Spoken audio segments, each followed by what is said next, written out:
कभी कभी हम जीवन में इतने निराश हो जाते हैं कि दूर दूर तक हमें कोई आशा की किरण दिखाई नहीं देती है।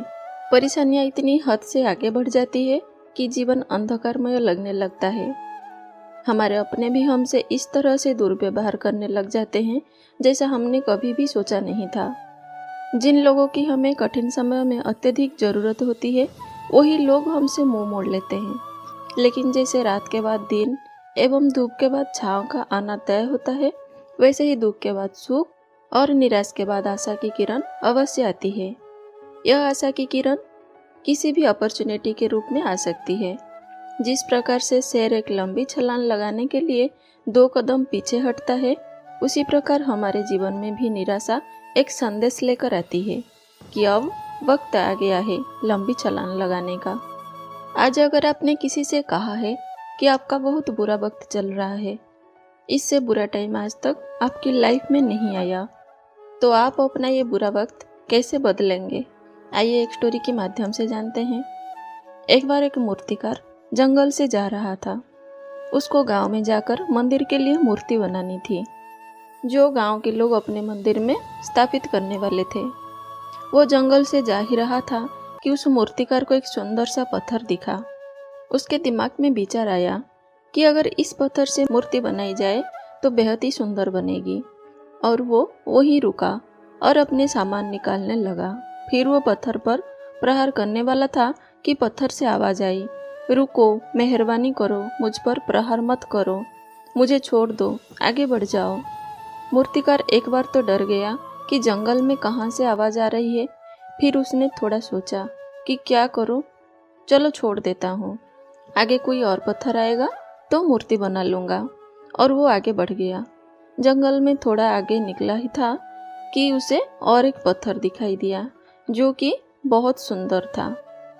उसने मूर्ति बनाने के लिए सामान निकालना शुरू किया। फिर धीरे धीरे पत्थर पर प्रहार करने लगा और थोड़ी देर में ही उस पत्थर में से सुंदर मूर्ति बना दी।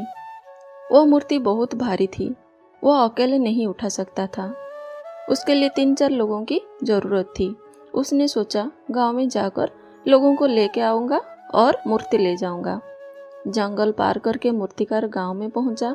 तब गांव वालों ने कहा कि तुम्हारी ही इंतज़ार था, मंदिर बन चुका है, मूर्ति की ज़रूरत है, मूर्ति की स्थापना करनी है, मूर्ति बना दो, जिसके बाद हम उसे मंदिर में स्थापित कर देंगे। तब मूर्तिकार ने कहा, ज़रूरत क्या है मूर्ति बनाने की? मूर्ति तो मैं बनाकर आया हूँ। जंगल में 3-4 लोग मेरे साथ चलो, मूर्ति लेकर आते हैं।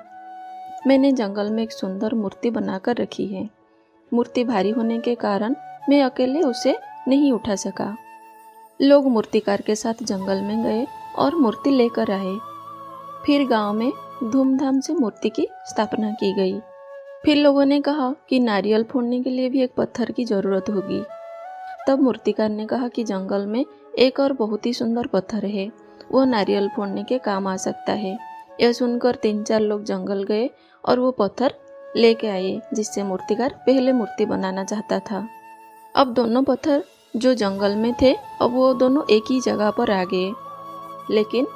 लेकिन अफसोस, एक पत्थर की पूजा और आरती की जा रही थी तो दूसरी पत्थर के ऊपर नारियल फोड़े जा रहे थे। जिस पर नारियल फोड़े जा रहे थे उस पत्थर ने जिसकी पूजा की जा रही थी उस पत्थर से पूछा, तुम्हारे तो बड़े मजे चल रहे हैं, तुम्हारी पूजा की जा रही है, आरती की जा रही है, तुम्हें तो बहुत ही मज़ा आ रहा होगा। तब मूर्ति बने हुए पत्थर ने कहा कि तुमने भी अगर उसी दिन पहला प्रहार सह लिया होता तो आज तुम्हारी पूजा की जा रही होती। तो ये कहानी से हमें क्या सीखने को मिलता है? जिंदगी में संघर्ष तो आएगी ही, और सच मानो तो इस संघर्ष के कारण ही हमें कामयाबी मिलती है। ये संघर्ष का दौर है, वो अभी चला जाएगा। अपनी जिंदगी को इन समस्याओं के दबाव में आकर मत जियो, बल्कि इन समस्याओं का सामना करो और अपनी मंजिल हासिल करने के लिए संघर्ष करना अनिवार्य है।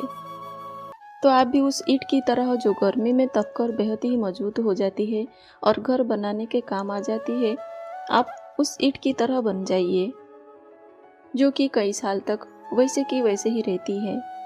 और अपने जीवन में आने वाली समस्याओं का मुकाबला कीजिए, फिर देखिए मंजिल आपके कदमों में होगी। ये वीडियो आपको कैसा लगा हमें कमेंट के माध्यम से ज़रूर बताएं। धन्यवाद।